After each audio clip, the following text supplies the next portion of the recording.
السلام علیکم ورحمۃ اللہ وبرکاتہ۔ الحمد للہ رب العالمین، والصلاة والسلام علی اشرف الانبیاء والمرسلین، نبینا محمد وعلی آلہ وصحبہ اجمعین، اما بعد۔ قال اللہ تعالی فی القرآن المجید والفرقان الحمید، اعوذ باللہ من الشیطان الرجیم، بسم اللہ الرحمن الرحیم، وما آتاکم الرسول فخذوه وما نهاکم عنہ فانتہوا۔ وقال تعالی فی موضع آخر، لقد كان لكم في رسول الله أسوة حسنة۔ وقال النبي صلی اللہ علیہ وسلم، من عمل عملا ليس عليه امرنا فهو رد۔ وقال في موضع آخر، كل بدعة ضلالة وكل ضلالة في النار۔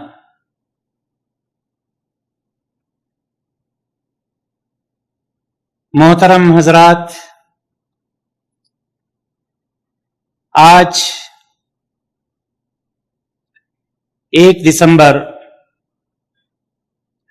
2015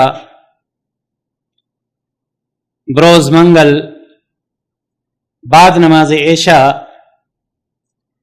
مکتب جالیات ثنائیہ قدیم کی جانب سے یہ ایک دینی اور دعوتی پروگرام منعقد کیا گیا ہے۔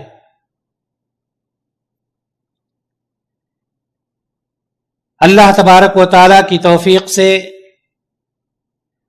پوری کوشش کی جائے گی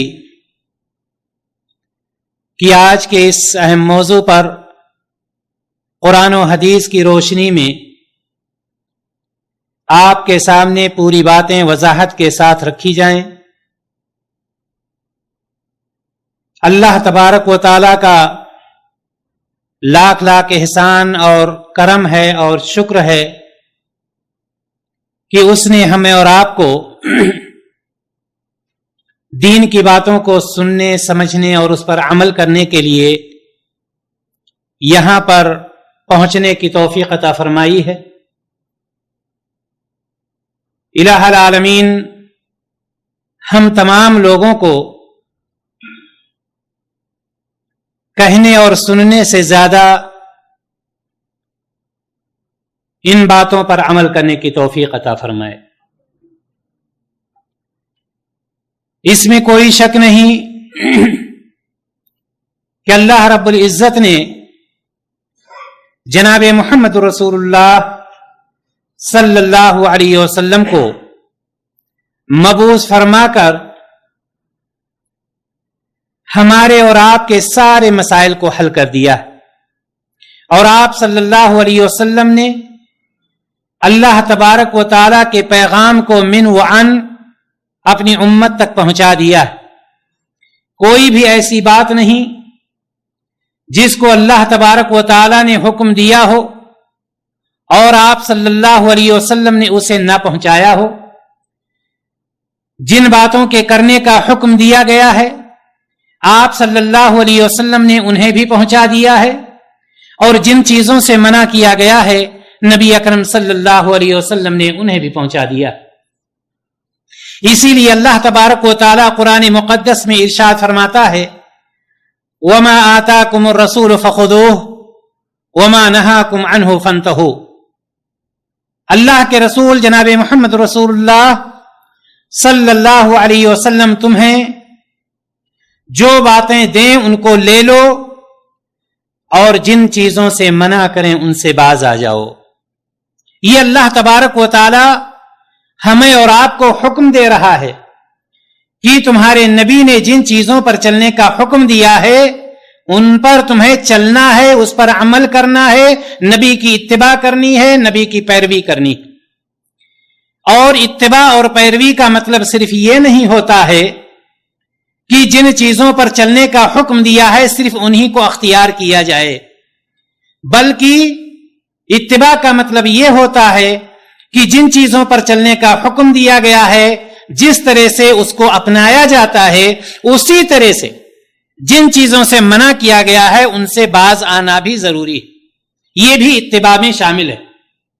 یہ امت جو بہترین امت کہلائی گئی ہے، جس کو اللہ تبارک و تعالی نے قرآن مقدس میں فرمایا کنتم خیر امت اخرجت للناس تأمرون بالمعروف وتنہون عن المنکر، اس امت کو بہترین امت کہا گیا ہے وہ اس لیے کہ یہ معروف کا حکم دیتی ہے، بھلائی کا حکم دیتی ہے اور برائیوں سے روکتی ہے. تأمرون بالمعروف، معروف کا حکم دیتی ہے. معروف یعنی بھلائی. معروف کس کو کہتے ہیں؟ معروف عام چیز ہے، ہم اور آپ بھی کہتے ہیں کہ فلاں شخص معروف ہے، فلاں سامان معروف ہے. یعنی معروف کا مطلب یہ ہوتا ہے جو اجنبی نہ ہو. معروف کا مطلب یہ ہوتا ہے جو عام ہو. معروف کا مطلب یہ ہوتا ہے جو سب کے بیچ میں ہر شخص اس کو جانتا ہو، نہ کہ وہ غیر معروف ہو. اللہ کے رسول صلی اللہ علیہ وسلم نے ہمیں اور آپ کو معروف یعنی بھلائیوں پر چلنے کا حکم دیا، بھلائیوں کے حکم دینے کا حکم دیا کہ یہ امت اس لیے بہترین امت کہلائی گئی ہے کہ بھلائیوں کا حکم دیتی ہے اور برائیوں منکرات سے یعنی غیر معروف چیزوں سے روکتی ہے. غیر معروف کون سی چیزیں ہیں؟ غیر معروف وہ چیزیں ہیں جو بری چیزیں ہیں. معروف چیزیں، معروف میں دونوں چیزیں آتی ہیں. مثال کے طور پر نماز پڑھنا معروف چیز ہے، روزہ رکھنا معروف چیز ہے، شراب سے بچنا معروف چیز ہے، حرام کھانا معروف چیز ہے. معروف میں یہ ساری چیزیں، یہ بھلائی کا حکم دینا ہے. یہ بھلائی کا حکم، اگر آپ کسی کو نماز پڑھنے کا حکم دے رہے ہیں تو بھلائی کا حکم دے رہے ہیں. کسی کو شراب پینے سے روک رہے ہیں تو یہ بھلائی کا حکم دے رہے ہیں آپ. اس کے لیے بھلا کام ہے جس کو ہم منکرات کہتے ہیں. خلاصہ کلام یہ کہ اللہ تبارک و تعالی نے ہمارے اور آپ کے لیے جناب محمد رسول اللہ صلی اللہ علیہ وسلم کو مبعوث فرما کر کے ساری چیزوں کو پیش کر دیا ہے اور یہ بتلا دیا ہے کہ میں تمہیں ایک ایسے راستے پر چھوڑ کر کے جا رہا ہوں، ایک ایسی ڈگر پر چھوڑ کر کے جا رہا ہوں جس کی رات بھی دن کی طرح سے روشن ہے. کوئی چیز پیچیدہ نہیں ہے، کوئی چیز ایسی نہیں ہے جو آپ کے سمجھ سے باہر ہو. اسی لیے نبی کریم صلی اللہ علیہ وسلم کی حدیث آتی ہے من عمل عملا لیس علیہ امرنا فہو رد، کہ جس نے کوئی ایسا عمل کیا جس کو ہم نے کیا نہیں ہے، کرنے کا حکم نہیں دیا ہے، تو ایسا عمل مردود ہے یعنی غیر مقبول ہے. اور اللہ تبارک و تعالی نے اپنے پیارے رسول جناب محمد رسول اللہ صلی اللہ علیہ وسلم کے لیے فرمایا لقد کان لکم فی رسول اللہ اسوۃ حسنہ، کہ آپ کو کسی بھی چیز کے لیے پریشان ہونے کی ضرورت نہیں ہے. تمہارے بیچ میں جو میں نے نبی مبعوث کیا ہے اس کے اندر سارے نمونے موجود ہیں. اگر کوئی باپ ہے تو اس کے اندر جائے وہ اس چیز کو پائے گا. کوئی تجارت کرنا چاہتا ہے اس کے اندر وہ چیز پائے گا. کوئی اگر کسی سے لین دین کرنا چاہتا ہے اپنے نبی کے پاس جاؤ، ان کی سیرت کو پڑھو، ان کی ہسٹری کو پڑھو، ساری چیزیں تمہیں وہاں پر مل جائیں گی. اور اللہ تبارک و تعالی نے اس پر مہر لگا دی لقد کان لکم فی رسول اللہ اسوۃ حسنہ. دینی بھائی اور دوستو، آج کا یہ پروگرام ہمارا جو منعقد ہوا ہے، آج کا یہ پروگرام، اس کا موضوع ہی ہے میلاد، جشن میلاد کی شرعی حیثیت. جشن میلاد کی شرعی حیثیت. آپ اس بات سے بخوبی واقف ہیں کہ آج کل یہودیوں کا راستہ اختیار کر کے بہت سارے لوگوں کو آپ پائیں گے کہ اپنا برتھ ڈے، اپنے بچوں کا اور لوگوں کا اسی طرح سے نبی کریم صلی اللہ علیہ وسلم کا بھی برتھ ڈے منایا جاتا ہے جس کو جشن میلاد النبی کہا جاتا ہے. ظاہر سی بات ہے اس کا تعلق کتاب و سنت سے ہے یا نہیں، ابھی میں تھوڑی دیر کے بعد آپ کے سامنے انشاءاللہ تعالی اس کی وضاحت کرنے کی کوشش کرتا ہوں. لیکن آپ اس بات سے بخوبی واقف ہیں کہ نبی کریم صلی اللہ علیہ وسلم کی تاریخ پیدائش پر ایک بہت بڑا طبقہ جو جشن مناتا ہے، محفلیں منعقد کی جاتی ہیں اور اس میں نعت خوانی اور بہت ساری چیزیں نبی کریم صلی اللہ علیہ وسلم کے شمائل، یعنی آپ کی صفات، آپ کے خصوصیات، آپ کی تاریخ پیدائش، آپ کی سیرت، ان ساری چیزوں کا ذکر کیا جاتا ہے۔ آپ اس بات سے بھی بخوبی واقف ہیں کہ شریعت اسلامیہ ایک ایسی شریعت ہے، ایک ایسا مذہب ہے جس میں کوئی بھی چیز اپنے طرف سے نہیں کی جاتی ہے، بلکہ ساری چیزیں کتاب و سنت سے دلیل ملنے پر کی جاتی۔ یہ جشن میلاد النبی یا جشن میلاد کی جو شرعی حیثیت ہے، یہ جشن کس دن منایا جاتا ہے؟ 12 ربیع الاول کو۔ یہ بتلایا جاتا ہے کہ نبی کریم صلی اللہ علیہ وسلم کی ولادت باسعادت دوشنبہ یعنی پیر کے دن صبح صادق کے بعد طلوع آفتاب سے پہلے 12 ربیع الاول کو ہوتی ہے۔ 20 یا 22 اپریل 571 عیسوی یہ تاریخ بتلائی جاتی۔ یہاں پر سب سے پہلے یہ دیکھنا ہے، جہاں تک ربیع الاول کا مہینہ ہے اپنی جگہ پر صحیح ہے، جہاں پر پیر کا دن ہے وہ بھی اپنی جگہ پر صحیح ہے۔ رہی بات تاریخ کی کہ 12 ربیع الاول ہے یا 9 ربیع الاول ہے، کچھ لوگوں نے کہا کہ 9 ربیع الاول ہے اور کچھ لوگوں نے کہا 12 ربیع الاول ہے۔ اگر آپ حافظ ابن حجر رحمہ اللہ کی تحقیق دیکھیں گے تو آپ کو یہ ملے گا کہ 9 ربیع الاول کو آپ کی ولادت باسعادت ہوتی ہے۔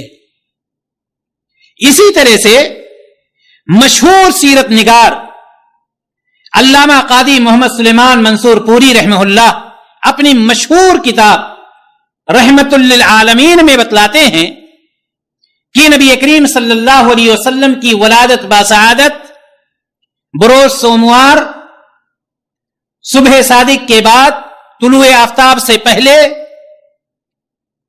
9 ربیع الاول 20 یا 22 اپریل 571 عیسوی کو ہوتی ہے۔ ان کے علاوہ مصر کے ایک بہت مشہور عالم جن کا نام محمود پاشا ہے، انہوں نے دلائل ریاضی سے ثابت کیا ہے، دلائل ریاضی سے انہوں نے ثابت کیا ہے کہ نبی کریم صلی اللہ علیہ وسلم کی ولادت باسعادت 9 ربیع الاول کو ہوتی ہے۔ دلائل ریاضی سے کیسے انہوں نے ثابت کیا ہے؟ اور اسی چیز کو شیخ صفی الرحمن مبارک پوری رحمہ اللہ نے اپنی مشہور کتاب الرحیق المختوم میں بھی، جو پوری دنیا میں پہلے نمبر پر کمپٹیشن میں پہلے نمبر پر جو کتاب آئی تھی، یہیں سعودیہ میں کمپٹیشن ہوا تھا جس کا نام ہے الرحیق المختوم، اس کتاب میں انہوں نے بھی اسی چیز کو اختیار کیا ہے کہ نبی کریم صلی اللہ علیہ وسلم کی ولادت باسعادت 12 ربیع الاول نہیں بلکہ 9 ربیع الاول کو ہوئی۔ میں نے آپ کو بتلایا کہ محمود پاشا جو مصر کے مشہور عالم ہیں، انہوں نے دلائل ریاضی سے ثابت کیا ہے کہ 12 ربیع الاول نہیں بلکہ 9 ربیع الاول کو آپ کی ولادت ہوئی۔ وہ کیسے؟ انہوں نے اس طرح سے ثابت کیا ہے کہ ربیع الاول کا مہینہ خاص ہے اور پیر کا دن بھی خاص ہے اور 571 عیسوی بھی خاص ہے، یعنی مہینہ بھی خاص ہو گیا، دن بھی خاص ہو گیا اور عیسوی بھی خاص ہو گئی، عیسوی بھی خاص ہو گئی۔ انہوں نے یہ ثابت کیا ہے کہ 571 عیسوی میں ربیع الاول کا جو مہینہ پڑا ہے، اس مہینے میں سوموار کے دن 12 تاریخ پڑی ہی نہیں ہے بلکہ 9 تاریخ پڑھی ہے، جس کو میں نے آپ کو بتلایا کہ محمود پاشا نے دلائل ریاضی سے ثابت کیا ہے کہ آپ کی ولادت باسعادت 12 ربیع الاول نہیں بلکہ 9 ربیع الاول کو ہوئی۔ لیکن اگر ہم مان بھی لیتے ہیں کہ 12 ہی ربیع الاول کو ہوئی ہے، یہ تو ایک تاریخی چیز تھی، 9 ربیع الاول ہے یا 12 ربیع الاول ہے. اگر ہم یہ بھی مان لیں کہ 12 ہی ربیع الاول کو نبی کریم صلی اللہ علیہ وسلم کی ولادت بسعادت ہوئی، اس میں کوئی شک نہیں کہ وہ دن بہت ہی اہمیت کا حامل ہے جس میں نبی کریم صلی اللہ علیہ وسلم کی ولادت ہوتی ہے، اس میں کوئی شک نہیں. لیکن ہمیں اب آگے یہ دیکھنا ہے کہ نبی کریم صلی اللہ علیہ وسلم کی بعثت سے پہلے 40 مرتبہ یہ مہینہ آتا ہے. آپ کی بعثت کے بعد 23 مرتبہ یہ مہینہ آتا ہے. کون سا؟ ربیع الاول کا. اسی طرح سے ابو بکر رضی اللہ تعالی عنہ کی خلافت لے لیجئے، 2 مرتبہ آپ کی خلافت میں. عمر رضی اللہ تعالی عنہ کی خلافت میں 10 یا 11 مرتبہ. عثمان غنی رضی اللہ تعالی عنہ کے زمانے میں 12 مرتبہ. علی رضی اللہ تعالی عنہ کے زمانے میں 5 یا 6 مرتبہ. اب اور آگے آپ جائیں، امیر معاویہ رضی اللہ تعالی عنہ کے زمانے میں 20 مرتبہ. اور آگے جب ہم پڑھتے ہیں، آخری صحابی ابو طفیل رضی اللہ تعالی عنہ جو ہیں، ان تک پہنچتے پہنچتے 163 مرتبہ یہ مہینہ آتا ہے. تابعین کا دور لے لیجئے، 110 سے لے کر کے 180 تک تابعین کا دور ہوتا ہے، اور تابعین کا دور 180 سے لے کر کے 220 تک ہوتا ہے. یہ پورے زمانے. اور آگے آپ چلیں، امام ابو حنیفہ رحمہ اللہ کو لے لیجئے جنہوں نے 70 سالہ زندگی گزاری. امام مالک رحمہ اللہ کو لے لیجئے جنہوں نے 99 سال کی زندگی گزاری. امام شافعی رحمہ اللہ کو لے لیجئے 54 سال کی زندگی گزاری. امام احمد بن حنبل رحمہ اللہ کو لے لیجئے، ان تک پہنچتے پہنچتے 294 مرتبہ یہ دن آتا ہے. شیخ عبد القادر جیلانی رحمہ اللہ کو لے لیجئے، یہ 91 سال کی زندگی پاتے ہیں. ان پورے ایام میں آپ چراغ لے کر کے تلاشیں کہ کیا کسی نے نبی کریم صلی اللہ علیہ وسلم کی ولادت بسعادت کے دن جشن میلاد النبی منایا ہو. کہیں پر بھی آپ کو یہ نہیں مل سکتا. یہ جتنی تاریخیں ہم نے گنائی ہیں، کسی کو لے لیجئے، نبی کریم صلی اللہ علیہ وسلم کے زمانے سے لے کر کے چلے آئیے اپنے ائمہ تک، ائمہ میں سے بھی کسی نے بھی اس دن یہ چیز نہیں منائی ہے. جب ہم یہ دیکھتے ہیں کہ اتنی تاریخیں پائی گئیں اور کسی نے یہ کام نہیں کیا، تو آخر سوال یہاں پر یہ پیدا ہوتا ہے کہ اس کا وجود کب ہوا اور کس نے کیا اور کس کے ذریعے سے یہ چیز وجود میں آتی. اس بات کو آپ نے جان لیا کہ نبی کریم صلی اللہ علیہ وسلم سے لے کر صحابہ، تابعین، تبع تابعین، یہاں تک کہ ائمہ کرام، ان لوگوں میں سے کسی نے بھی یہ جشن عید میلاد النبی جو منایا جاتا کسی نے بھی نہیں منایا ہے. لیکن آپ یاد رکھیں، جب فاطمیوں یعنی عبیدیوں کا دور آیا 357 سے لے کر کے 567 تک، فاطمیوں کا جو دور آیا یعنی عبیدی فاطمی، یہ اپنے آپ کو اولاد فاطمہ کی طرف منسوب کرتے تھے. کس کی طرف منسوب کرتے تھے؟ اولاد فاطمہ کی طرف. لیکن محققین، سیرت نگاروں نے یہ لکھا ہے کہ ان کا اصل عبیدی یہودیوں سے ہے.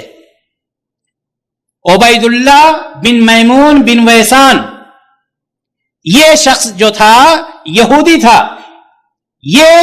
اس کا اصل نام اس کے زمانے میں قداح تھا. قداح کے نام سے یہ مشہور تھا. بعض لوگ اس کو مجوسی کہتے ہیں اور بعض لوگ اس کو کیا کہتے ہیں؟ یہودی کہتے ہیں. تو یہ جب ان لوگوں فاطمیوں کا جب زمانہ آیا 357 سے لے کر کے 567 تک، تو انہوں نے بہت ساری اس طرح سے محفلیں ایجاد کی، جس میں سے میلاد النبی، میلاد علی بن ابی طالب، میلاد حسن، میلاد حسین اور میلاد خلیفہ وقت وغیرہ وغیرہ، یہ ساری میلادیں انہوں نے ایجاد کی. لیکن اس کے ساتھ ساتھ میلاد النبی، اس بدعت کو سب سے پہلے فاطمی خلفاء نے قاہرہ میں ایجاد کیا. سب سے پہلے جو ایجاد کیا گیا ہے، اور اس کو ایجاد کرنے والا جو شخص تھا اس کا نام تھا معیز لدین اللہ، میم عین زے، معیز لدین اللہ اس کا نام تھا، یہ شخص شوال 361 ہجری میں مغرب سے نکل کر کے مصر آتا ہے. 361 سے شوال 361 ہجری میں مغرب سے نکل کر کے مصر آتا ہے، اور شعبان 362 ہجری میں یہ اسکندریہ کمینوں کی جگہ جو کمینگاہ ہوتا ہے وہاں تک پہنچ جاتا ہے. اور پھر جیسے رمضان کا مہینہ آتا ہے 362 ہجری میں یہ قاہرہ میں داخل ہو جاتا ہے. اور یہاں پہنچنے کے بعد، قاہرہ میں پہنچنے کے بعد اس نے بہت سارے میلادوں کو ایجاد کیا. اس طرح سے معیز لدین اللہ نے 361 اور 362 ہجری میں اس چیز کو ایجاد کیا جس کو جشن عید میلاد النبی کہا جاتا ہے. سوچنے کی بات یہ ہے کہ نہ نبی کریم صلی اللہ علیہ وسلم نے اس چیز کو کیا، نہ ہی صحابہ کرام نے کیا، نہ تابعین نے کیا، نہ تبع تابعین نے کیا، نہ ہی علماء جو ائمہ کرام ہمارے ہیں ان میں سے کسی نے یہ کام کیا. پھر اس چیز کو اس طرح سے رائج کرنا، اور وہ بھی یوم ولادت پر. یہاں پر بات میں یہ کہنا چاہتا ہوں، یوم ولادت کا جشن منانے کے بجائے، یوم ولادت کا جشن منانے کے بجائے اگر یوم نبوت کا عید منایا جاتا تو بات سمجھ میں آتی کہ نبی کریم صلی اللہ علیہ وسلم کو فلاں دن غار حرا میں وحی نازل ہوئی تھی جہاں پر آپ کو نبوت ملی تھی، جس کی وجہ سے اس دن یہ جشن منایا جاتا ہے. یہ بات کچھ سمجھ میں آنے والی ہوتی ہے. اسی طرح سے اگر واقع ہجرت کو لے کر کے وہ دن ہجرت کا جشن منایا جاتا، محفل رچائی جاتی، جس دن اللہ تبارک و تعالی نے نبی کریم صلی اللہ علیہ وسلم اور دیگر مومنوں کو، مسلمانوں کو بہت بڑی راحت دے دی تھی کہ جس کو مشرکین مکہ میں تکلیف پہنچائیں اب ہجرت کر کے وہ مدینہ جا سکتے ہیں. یہ بھی ایک اہم دن تھا. اگر اس دن بھی جشن منایا جاتا تب بھی کچھ سمجھ میں بات آنے والی تھی. اسی طرح سے اگر یہ جشن غزوہ بدر کے دن منایا جاتا، جس دن اللہ تبارک و تعالی نے چند مسلمانوں کو ایک بڑے لشکر پر فتح دیا تھا اور مشرکوں کو ذلیل و خوار کیا تھا اور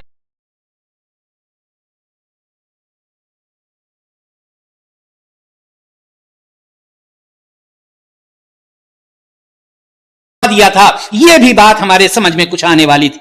یا اسی طرح سے اگر جشن منانا ہی تھا فتح مکہ کے موقع پر، جب اللہ تبارک و تعالیٰ نے مکہ کو فتح کیا اور اس کے بعد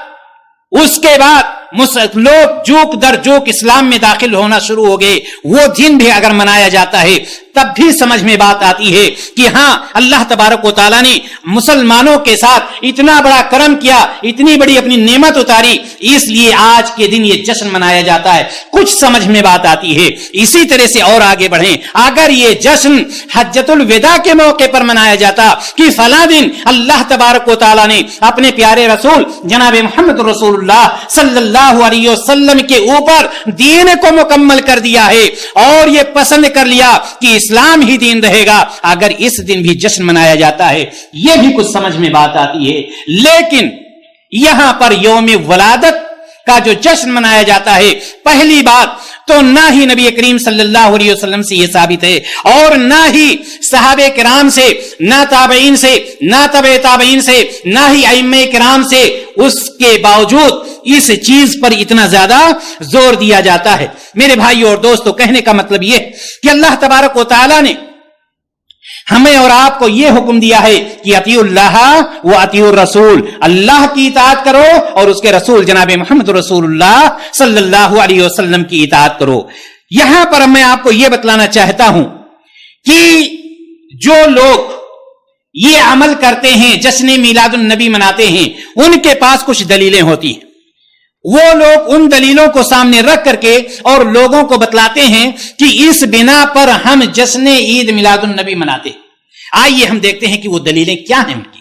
ظاہر سی بات ہے عامت الناس ویسے کسی کی بات پر عمل نہیں کرتی ہے، اس کے بیچ کوئی بات رکھی جاتی ہے، اس کو سمجھایا جاتا ہے، جب اس کے بعد سمجھ میں آتی ہے تو پھر وہ اس پر عمل پیرا ہو جاتے ہیں۔ آئیے دیکھیں کہ وہ کون سی چیزیں ہیں، وہ کون سے دلائل ہیں جو لوگ عام لوگوں کے بیچوں میں پیش کر کے اور اس پر عمل کرنے کے لیے ان سے کہتے ہیں۔ پہلی بات تو یہ میلاد، وہ بتلاتے یہ ہیں کہ میلاد جو ہے سالانہ یادگار ہے، اور اس کے آپ صلی اللہ علیہ وسلم کے ساتھ، یعنی اس کے منانے سے آپ صلی اللہ علیہ وسلم کے ساتھ محبت میں اضافہ ہوتا ہے، یہ ان کی دلیل ہوتی ہے، یہ سالانہ یادگار ہے۔ اور جب کوئی شخص عید میلاد النبی مناتا ہے تو محبت میں اضافہ ہوتا ہے۔ یہاں پر سوال یہ ہے، جواب میں اس کا دینا چاہتا ہوں کہ اگر کوئی یہ کہتا ہے یہ سالانہ یادگار ہے، کیا نبی کریم صلی اللہ علیہ وسلم کو سال میں صرف ایک مرتبہ یاد کیا جائے گا؟ اگر آپ 10 مرتبہ روزانہ نہیں یاد کر رہے ہیں تو اس کا مطلب یہ کہ ایمان مکمل ہے ہی نہیں۔ اور اگر آپ 10 مرتبہ اس سے زیادہ درود شریف پڑھتے ہیں، ہر نماز میں درود شریف پڑھتے ہیں، آپ پر درود بھیجتے ہیں، تو اگر روزانہ آپ درود پڑھ رہے ہیں اور آپ سے محبت کا اظہار کر رہے ہیں، آپ کے محبت کی یہ دلیل ہے کہ آپ کے بتائے ہوئے طریقے کے مطابق نماز پڑھ رہے ہیں، آپ کے بتائے ہوئے طریقے کے مطابق روزہ رکھ رہے ہیں، آپ کے بتائے ہوئے طریقے کے مطابق اپنی تجارت کر رہے ہیں، آپ کے بتائے ہوئے طریقے کے مطابق اپنا لین دین وغیرہ وغیرہ۔ اگر آپ یہ کہتے ہیں کہ سال میں ایک مرتبہ منانے سے محبت میں اضافہ ہوتا ہے تو یہ ساری چیزیں کیا ہیں؟ اور اگر یہ ساری چیزیں محبت کا حصہ ہیں تو پھر سال میں ایک دن خاص کرنے کا معنی کیا رکھتا ہے؟ دوسری دلیل ان کی یہ ہوتی ہے کہ آپ میلاد میں نبی کریم صلی اللہ علیہ وسلم کے صفات اور آپ کے نسب شریف کی معرفت حاصل ہوتی ہے، یعنی آپ کا نسب نامہ اور آپ کے خصوصیات، آپ کے صفات۔ یہاں پر یہ بات میں بتلانا چاہوں گا کہ یہ دلیل جو لوگ پیش کرتے ہیں، کیا نبی کریم صلی اللہ علیہ وسلم کی ذات ایسی ہے کہ صرف سال میں ایک مرتبہ آپ کے نام کا ذکر کیا جائے یا اس کو یاد کیا جائے، یا آپ کے صفات کو سال میں صرف ایک مرتبہ یاد کیا جائے؟ قطعاً نہیں، کوئی بھی مسلمان اس کے لیے راضی نہیں ہو سکتا ہے کہ صرف ایک مرتبہ ہم سال میں نبی کریم صلی اللہ علیہ وسلم کی صفات کو جانیں گے یا نبی کریم صلی اللہ علیہ وسلم کے نسب نامہ کو جانیں گے۔ معلوم یہ ہوا کہ یہ بھی دلیل کوئی خاص دلیل نہیں ہے۔ تیسری دلیل جو ان کی ہوتی ہے وہ یہ کہ آپ کی پیدائش پر اظہار خوشی ایمان کی دلیل ہے۔ آپ کی پیدائش پر ایمان خوشی جو ہے، خوشی کا اظہار جو ہے ایمان کی دلیل ہے۔ اس میں کوئی شک نہیں کہ نبی کریم صلی اللہ علیہ وسلم کی پیدائش پر خوشی، ہر وہ مسلمان جس کے دل میں ذرہ برابر بھی ایمان ہے وہ اس چیز سے خوش ہے جب اللہ تبارک و تعالیٰ نے نبی کریم صلی اللہ علیہ وسلم کو پیدا فرمایا اور مبعوث فرمایا۔ یہاں پر جواب میں یہ دینا چاہتا ہوں کہ نبی کریم صلی اللہ علیہ وسلم خوشی آپ کی ہے یا اس دن کی جس میں نبی کریم صلی اللہ علیہ وسلم کی ولادت ہوئی؟ خوشی کس کی ہے؟ خوشی تو آپ کی ہے کہ اللہ تبارک و تعالیٰ نے آپ کو مبعوث فرمایا، آپ کو نبی بنایا، نہ کہ اس دن کی جس میں آپ صلی اللہ علیہ وسلم کی ولادت بسعادت ہوتی ہے۔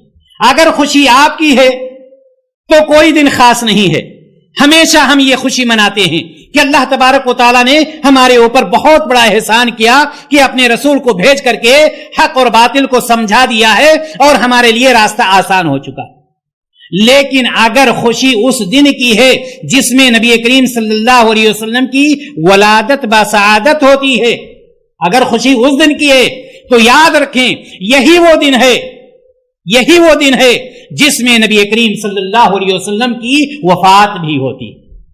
اگر ہم 12 ربیع الاول مان لیتے ہیں تو یہی وہ تاریخ ہے جس میں نبی کریم صلی اللہ علیہ وسلم کی وفات بھی ہوتی ہے، اور اپنے محبوب کی وفات پر خوشیاں منانا، جشن منانا، یہ عقل مندی کی علامت نہیں ہے۔ لہذا اس حساب سے بھی یہ دلیل صحیح نہیں ہے۔ چوتھی دلیل جو یہ لوگ پیش کرتے ہیں وہ یہ ہے کہ میلاد میں لوگوں کو کھانا کھلایا جاتا ہے جس میں بڑا اجر و ثواب ہے۔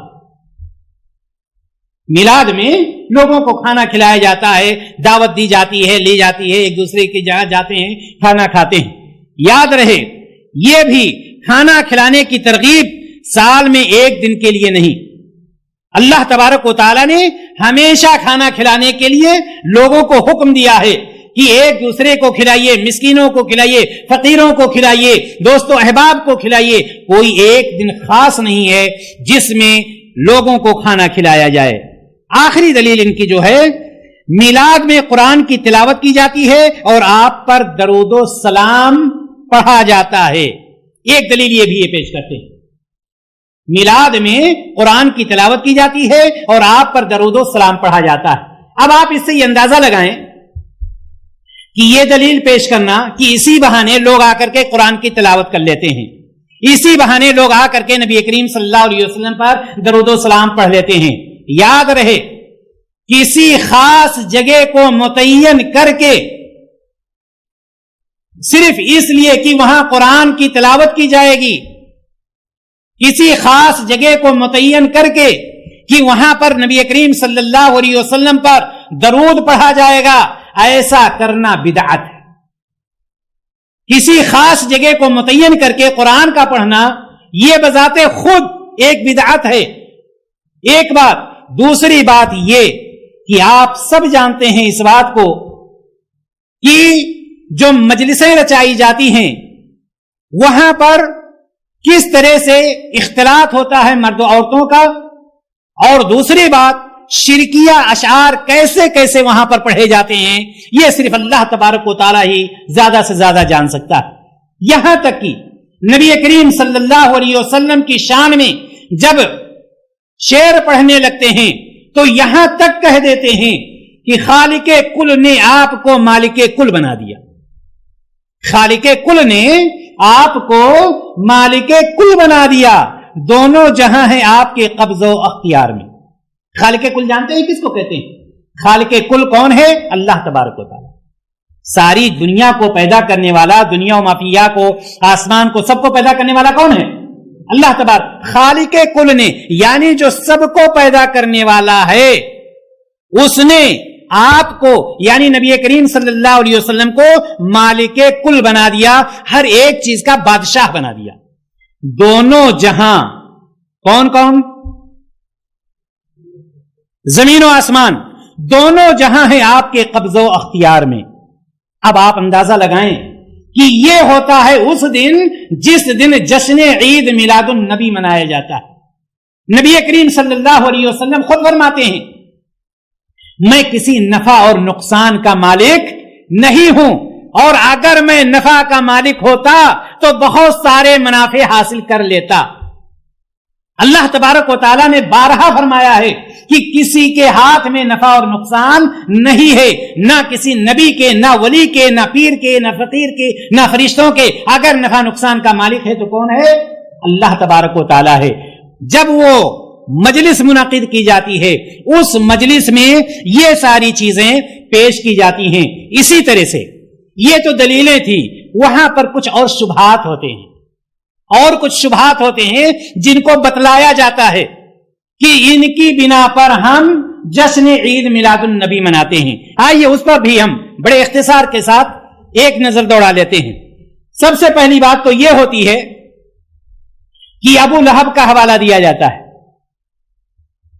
یعنی سنیں آپ، حوالہ کس کا دیا جاتا ہے؟ ابو لہب کا حوالہ دیا جاتا ہے۔ ابو لہب کون تھا نبی کریم صلی اللہ علیہ وسلم کا؟ کیوں دشمن بن گیا؟ جس دن نبی کریم صلی اللہ علیہ وسلم نے اپنی دعوت کا آغاز کیا، قولوا لا الہ الا اللہ، دشمن بن گیا۔ کہو اللہ کے سوا کوئی معبود برحق نہیں، آپ کا دشمن بن گیا یا نہیں بن گیا؟ بن گیا۔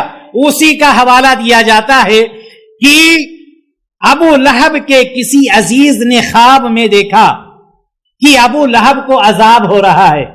ابو لہب سے پوچھا کہ کیسے ہو تم؟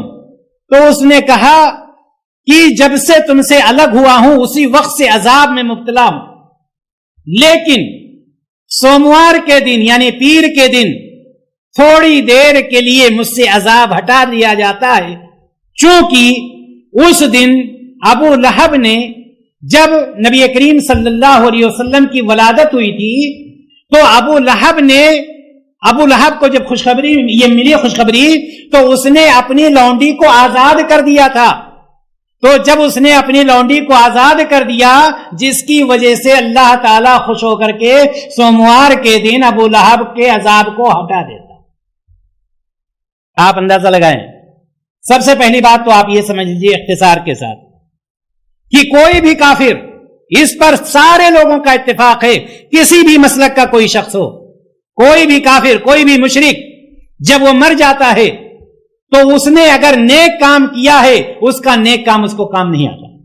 یہ جانتے نہیں جانتے؟ پھر یہ دلیل پیش کرنا کیا معنی ہے؟ دوسری چیز، یہاں پر یہ بھی کہا جاتا ہے کہ نبی کریم صلی اللہ علیہ وسلم کی جب ولادت ہوئی تو نبی کریم صلی اللہ علیہ وسلم کے دادا نے آپ کا عقیقہ کیا، اور اس کے بعد نبی کریم صلی اللہ علیہ وسلم نے خود اپنا عقیقہ کیا.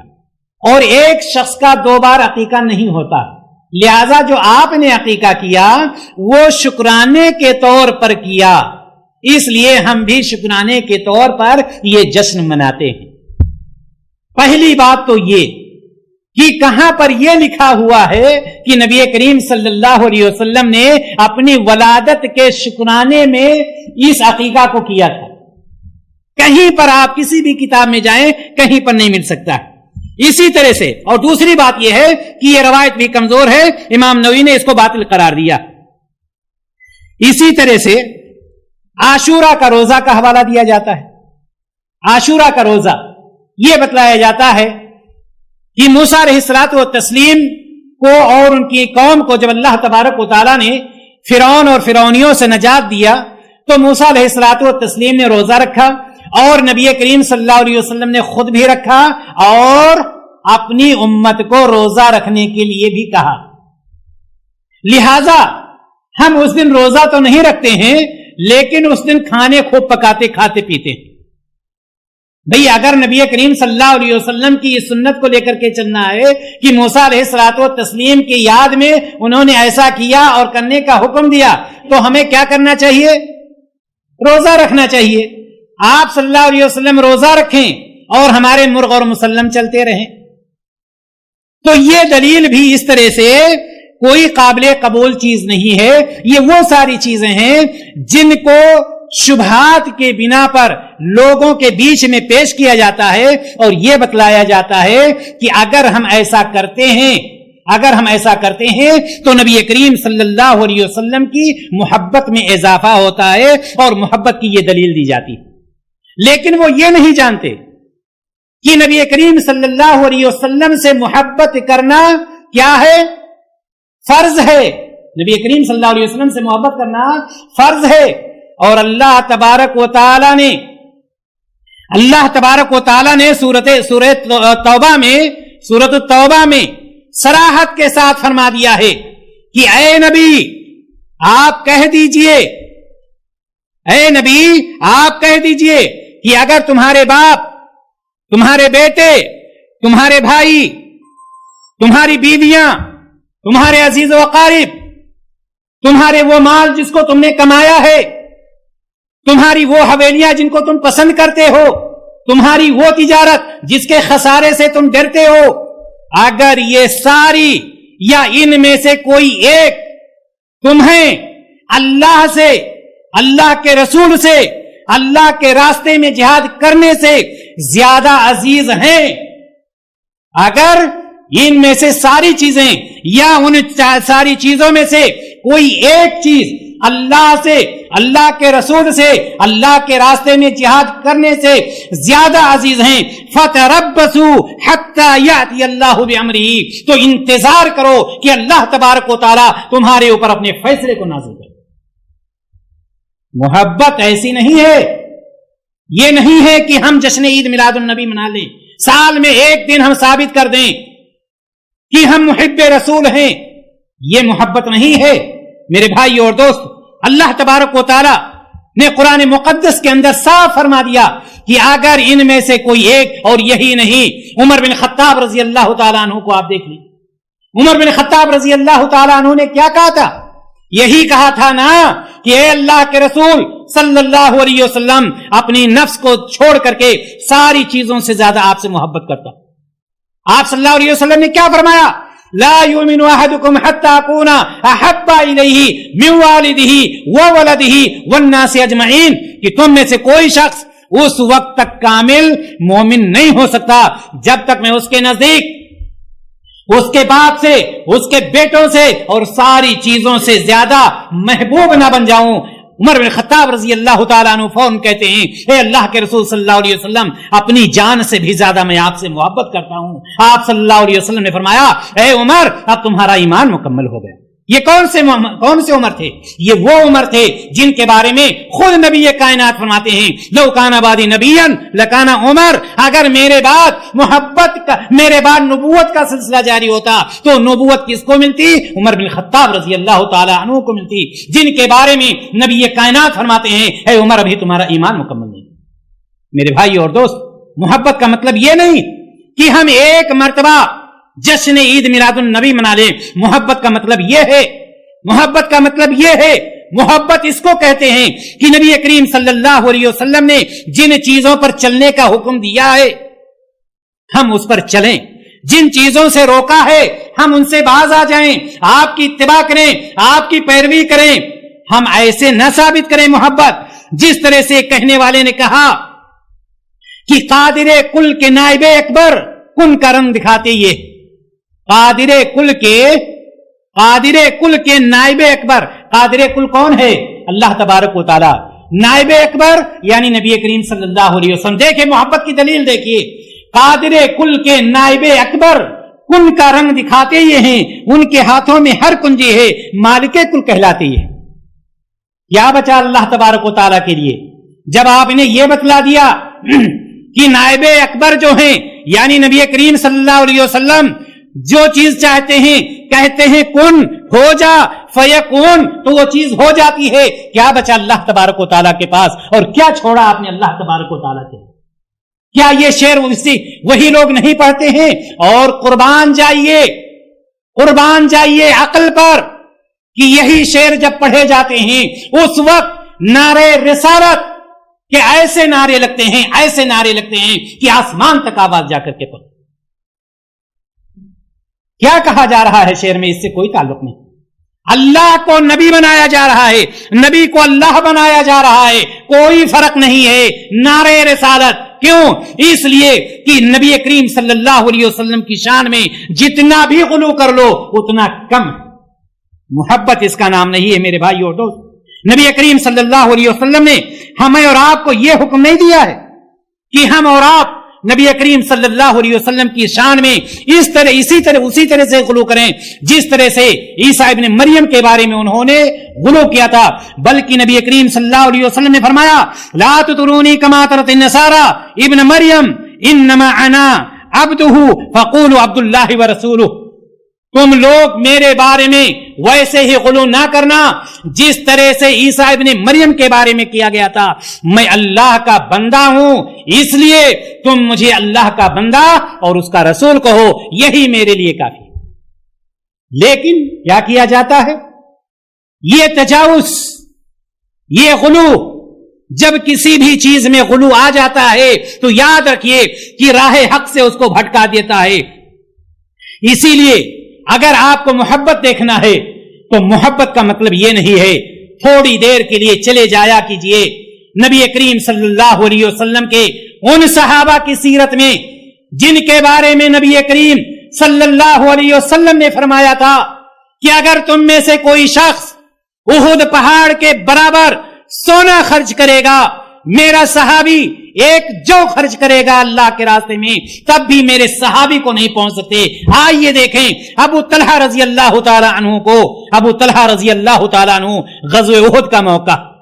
غزوہ احد میں ابو طلحہ رضی اللہ تعالی عنہ شکست ہو رہی ہے، سارے صحابہ لوٹ رہے ہیں، ابو طلحہ رضی اللہ تعالیٰ عنہ نبی کریم صلی اللہ علیہ وسلم کے سامنے سینہ تان کر کے کھڑے ہوئے ہیں اور کہتے ہیں، اے اللہ کے رسول صلی اللہ علیہ وسلم، آپ پر میرے ماں باپ قربان، آپ اپنے سر مبارک کو اونچا نہ کریں، کہیں ایسا نہ ہو دشمن کی کوئی تیر آ کر کے آپ کو لگ جائے۔ میرا سینہ سامنے ہے، وہ تیر پہلے ابو طلحہ کو لگے گی، اس کے بعد آگے جائے گی۔ اے اللہ کے رسول صلی اللہ علیہ وسلم، آپ ہمارے پیچھے ہیں۔ کون ہے قربانی دینے والا؟ سال میں ایک مرتبہ جشن عید میلاد النبی منا لینا۔ سال میں ایک مرتبہ جشن عید میلاد النبی منانے سے کیا ہوتا؟ حضرت خبیب بن عدی رضی اللہ تعالیٰ عنہ کو کون نہیں جانتا؟ غزوہ بدر میں جب مشرکین بہت سارے مارے گئے، کسی کا باپ مارا گیا، کسی کا بیٹا، کسی کی بیوی، کسی کا کچھ، مشرکین بالکل جوش میں تھے۔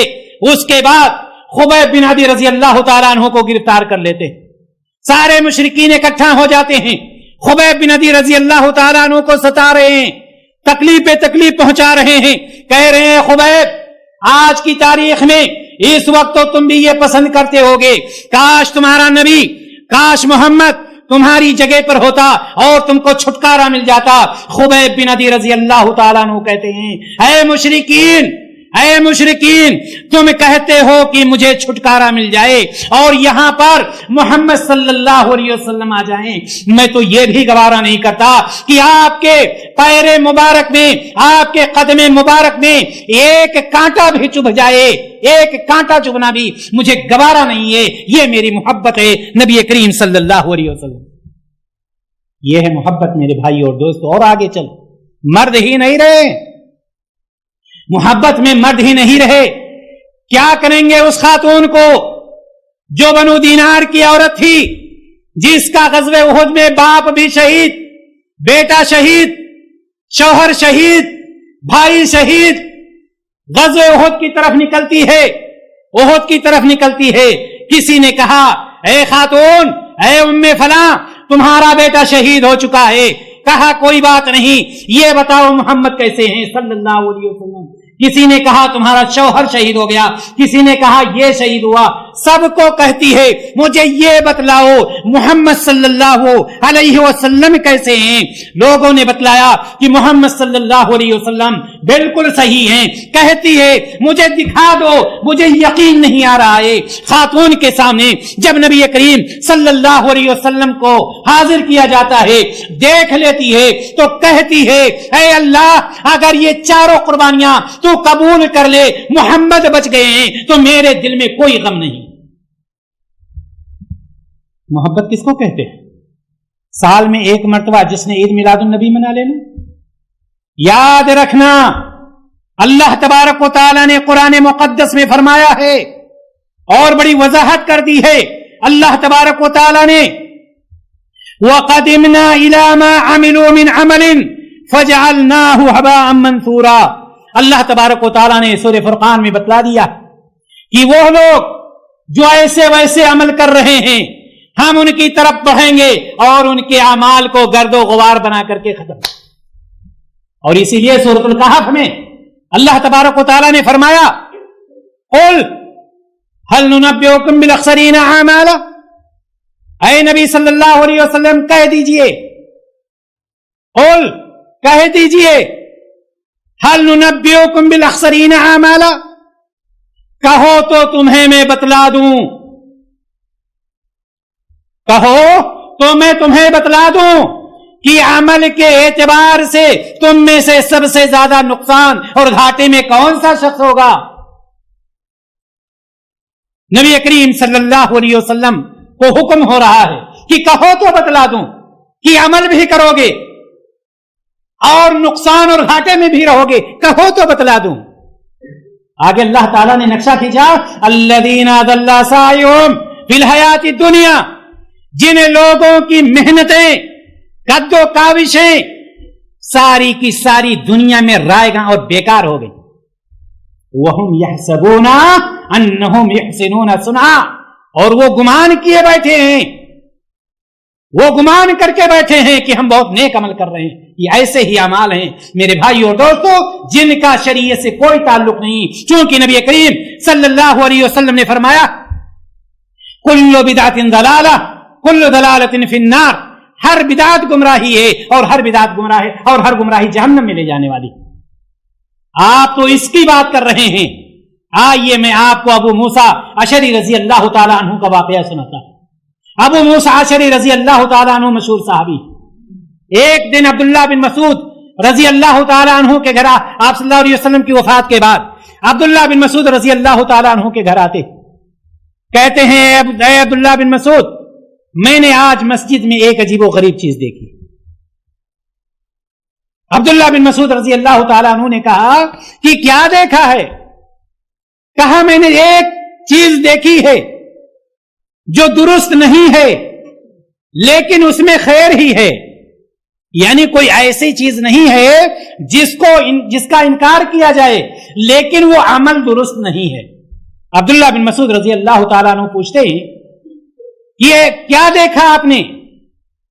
ابو موسیٰ اشعری رضی اللہ تعالیٰ عنہ نے کہا کہ آپ ان قریب دیکھ لیں گے۔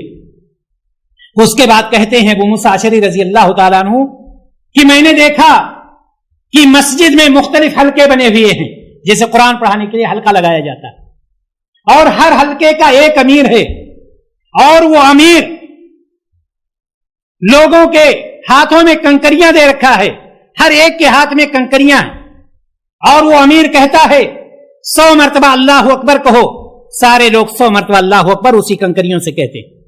پھر وہ امیر کہتا ہے 100 مرتبہ لا الہ الا اللہ کہو، پھر کنکریاں گنتے رہتے ہیں، لا الہ الا اللہ کہتے ہیں۔ پھر وہ امیر کہتا ہے ہر حلقے کا کہ 100 مرتبہ سبحان اللہ کہو، وہ لوگ سارے کے سارے 100 مرتبہ پھر سبحان اللہ کہتے ہیں۔ عبداللہ بن مسعود رضی اللہ تعالی عنہ نے پوچھا کہ آپ نے ایسے وقت میں کیا کہا؟ ابو موسیٰ اشعری رضی اللہ تعالی عنہ کہتے ہیں کہ میں نے کچھ نہیں کہا، میں نے آپ کا انتظار کیا ہے۔ عبداللہ بن مسعود رضی اللہ تعالی عنہ کہتے ہیں کہ ابو موسیٰ اشعری، آپ نے یہ کیوں نہیں کہا کہ جہاں پر تم لا الہ الا اللہ، اللہ اکبر، سبحان اللہ گن رہے ہو، وہاں پر تم لوگ سب کے سب اپنے گناہوں کو گنو، اور اس کے بعد اب آپ اندازہ لگائیں لا الہ الا اللہ کہنا کیا ہے، سبحان اللہ کہنا کیا، اللہ اکبر کہنا کیا کوئی اس میں کوئی شرکیہ جملہ ہے؟ نہیں، لیکن عمل۔ عبداللہ بن مسعود رضی اللہ تعالی عنہ مسجد میں جاتے ہیں اور پوچھتے ہیں کہ تم لوگ کیا کر رہے ہو؟ انہوں نے بتلایا کہ اے ابو عبد الرحمن، ہم لوگ ایسا ایسا کر رہے ہیں۔ عبداللہ بن مسعود رضی اللہ تعالی عنہ غصہ ہوتے ہیں اور کہتے ہیں اے امت محمد صلی اللہ علیہ وسلم، تم اتنے جلدی ہلاکت کے راستے پر آ گئے؟ ابھی نبی کریم صلی اللہ علیہ وسلم کے کپڑے پرانے نہیں ہوئے، ابھی نبی کریم صلی اللہ علیہ وسلم کے برتن نہیں ٹوٹے ہوئے ہیں، ابھی نبی کریم صلی اللہ علیہ وسلم کے اتنے صحابہ موجود ہیں، اور تم لوگوں نے یہ سمجھ رکھا ہے کہ نبی کریم صلی اللہ علیہ وسلم سے تم بہتر عمل کر رہے ہو، یا یہ کہ تم سب کے سب ہلاکت کا ایک دروازہ کھول رہے ہو۔ عبداللہ بن مسعود رضی اللہ تعالیٰ عنہ کو جب انہوں نے دیکھا کہ بہت ہی زیادہ ناراض ہے تو کہتے ہیں اے ابو عبد الرحمن، بھلائی کے علاوہ ہم نے کوئی اور ارادہ نہیں کیا، ہم صرف بھلائی کا ارادہ کر کے یہ کام شروع کر دیے۔ عبداللہ بن مسعود رضی اللہ تعالیٰ عنہ فرماتے ہیں کہ کتنے ایسے بھلائی کرنے والے ہوں گے، کتنے ایسے بھلائی کرنے والے ہوں گے کہ بھلائی تک نہیں پہنچیں گے اور وہ جہنم تک پہنچ جائیں گے۔ وہ طریقہ کون سا ہوگا؟ وہ طریقہ یہ ہوگا کہ وہ نیک عمل جان کر کے کریں گے، نہ اس کا ثبوت قرآن میں ہوگا، نہ اس کا ثبوت حدیث میں ہوگا، نبی کریم صلی اللہ علیہ وسلم سے چیز ثابت نہیں۔ اب آپ اندازہ لگائیں، سبحان اللہ، الحمدللہ، لا الہ الا اللہ، اللہ اکبر، یہ ساری تکبیر تعمیر کیا ہے؟ لیکن چونکہ وہاں پر ایک خاص طریقہ اپنایا گیا تھا، ہاتھوں میں 100 کنکریاں دی گئی تھیں، حلقہ لگایا گیا تھا، اور وہاں پر ایک آدمی ان کو حکم دیتا تھا، سارے لوگ تسبیح اور تحلیل کر رہے تھے۔ یہ طریقہ نبی کریم صلی اللہ علیہ وسلم سے چونکہ نہیں ثابت تھا، جس کی وجہ سے عبداللہ بن مسعود رضی اللہ تعالیٰ عنہ نے یہ کہا کہ تم خیر کا کام نہیں کر رہے ہو، بلکہ تم سب کے سب ہلاکت کا دروازہ کھول رہے ہو۔ دینی بھائیوں اور دوستوں، اور وہ لوگ، افسوس ہوتا ہے اس پر کہ وہ لوگ یہ کہتے ہیں کہ یہ گستاخ رسول ہیں کہ آپ کی محبت میں ایک جشن بھی نہیں مناتے۔ میں پوچھنا یہ چاہتا ہوں کہ کس کو گستاخ بنائیں گے؟ کیا گستاخ بنائیں گے ابو بکر صدیق کو، عمر فاروق کو، عثمان غنی کو، علی بن ابی طالب کو، عشرہ مبشرہ کو؟ کس کو گستاخ آپ بنائیں گے؟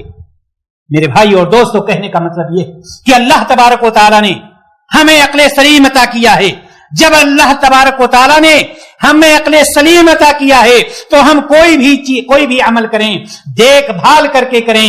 اسی لیے نبی کریم صلی اللہ علیہ وسلم نے فرمایا, ابو ہریرہ رضی اللہ تعالی عنہ کی یہ روایت ہے, کل امتی یدخلون الجنہ الا من ابا, میری امت کے سارے لوگ جنت میں داخل ہوں گے مگر وہ لوگ جنہوں نے انکار کیا. صحابہ پریشان ہو گئے, اے اللہ کے رسول صلی اللہ علیہ وسلم آپ کا انکار کون کر سکتا ہے؟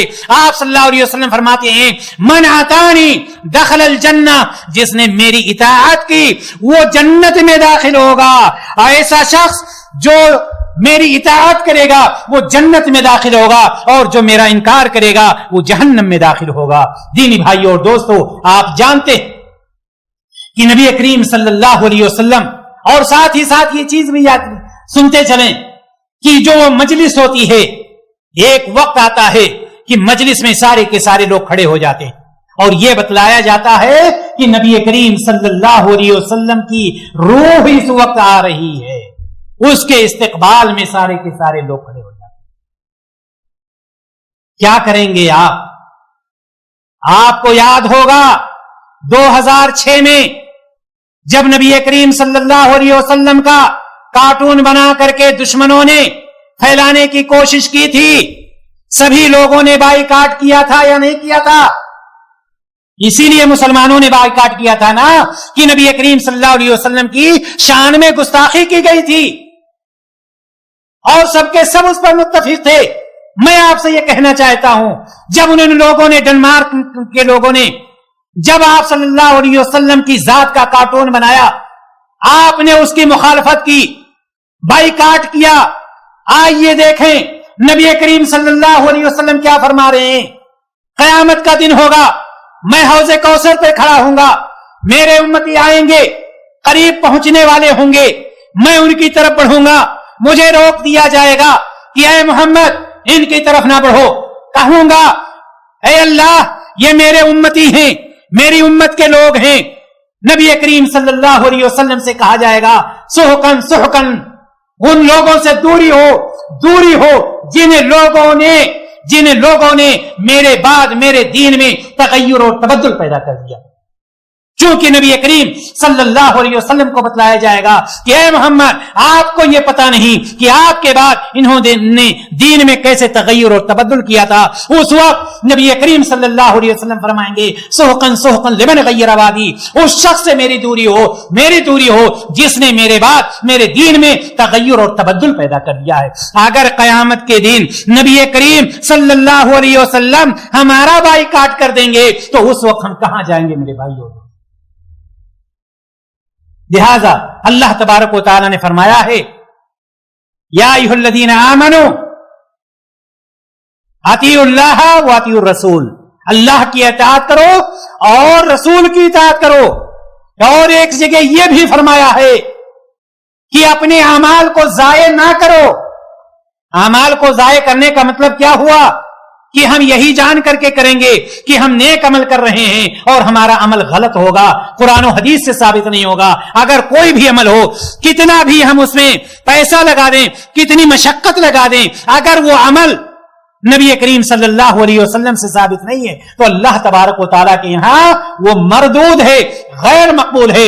نبی کریم صلی اللہ علیہ وسلم نے صراحت کے ساتھ فرما دیا ہے من عمل عملا لیس علیہ امرنا فہو رد, جس نے کوئی ایسا عمل کیا جس کو ہم نے کیا نہیں ہے, کرنے کا حکم نہیں دیا ہے, میرے سامنے کیا نہیں گیا ہے, تو وہ عمل اللہ تبارک و تعالیٰ قبول نہیں فرمائے گا, کیونکہ اللہ تعالیٰ کے نزدیک وہ مردود ہے, وہ مقبول ہے. اللہ تبارک و تعالیٰ سے دعا ہے الہ العالمین ہم تمام لوگوں کو کتاب و سنت کے مطابق زندگی گزارنے کی توفیق عطا فرمائے اور نبی کریم صلی اللہ علیہ وسلم کے بتائے ہوئے طریقے کے مطابق ساری عبادتوں کو کرنے کی توفیق عطا فرمائے.